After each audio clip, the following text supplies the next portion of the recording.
Hello guys! Ito ang unang araw na pasok ko. Gamit ang bagong motor ko. Dito ako nagparking kanina umaga sa trabaho na pinapasukan ko. Kita naman sa video na walang lumot na sako na nakalagay. Abangan nyo mamaya yung next video meron ng sako na nakasiksik sa center stand. Wow, magic na magic, ang galing ng gimmick. Sana kinatuwa nyo yung ginawa nyo. Pagpalain sana kayo at sana huwag kayo madisgrasya.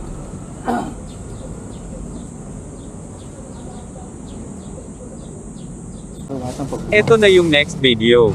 Pauwi na ako niyan alas 5:30 na ng hapon. Shoutout nga pala sa'yo Kuya Rico. So ayan na nga, napansin ko na yan kanina. Pagtanggal ko ng cover. Siguro meron pang naiwan at hindi ko nakita. Hindi masyado kita sa video na yan kung may naiwan pa. Nasa gitnang ilalim kasi yung lumot na sako. Kaya abangan na lang natin na magpakita yung lumot na sako. Mamaya pag-andar ko sa kalsada.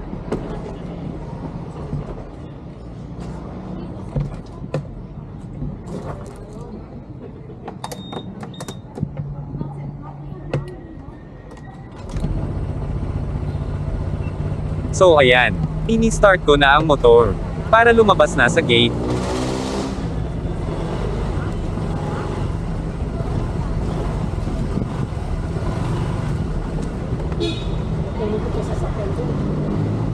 Napansin na pala ni ate yung lumot at ni kuyang nasa gate. Sinabihan na pala ako pero hindi ko narinig. Naka-helmet na kasi ako, hanggang sa nakalabas na ako ng gate at umarangkada na. Ang pogi na sana ng takbo natin. Kaso nga lang may sako na lumot na nakadikit sa likod natin. Medyo funny tuloy yung datingen. Tuwang-tuwa siguro yung gumawa nito. Shoutout sa'yo kung sino ka man. Ipagpatuloy mo lang. Nakagawa tuloy ako ng content. Sana marami ka pa ang mga funny joke. Sa susunod, maganda yung ginagawa mo. May araw Karen sa'kin. Di porket bago ang motor pagtaitripan mo na. Tandaan mo yan, babalik sa'yo ang karma. Congratulations na agad sa'yo. So ayan na nga, pinubusinahan na pala ako ng kapwa natin rider. Pero di ko agad pinansin. Ako pala yung tinutukoy niya. Shoutout nga pala sa'yo kung sino ka man. Mapagmahal ka sa kapwa rider.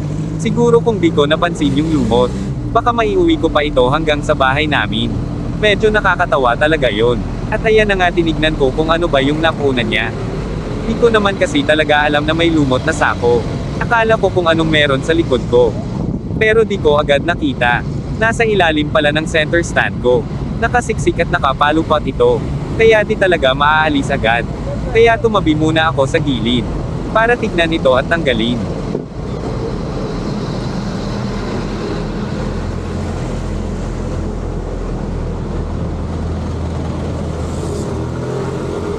Tangina, legit nga. Meron lumot na sako sa likod ko.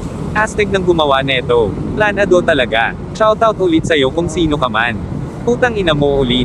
Nakakatawa yun. Natawa din ako, putang ina mo talaga kung sino ka man. Ang galing mo man trip. Galingan mo pa sa susunod. So ayan na nga. Check ulit natin kung meron pa. Baka may naiwan pa sa ibang gilid. Para sigurado. So wala na talaga. Hindi na ko uuwing may lumot na sako. S.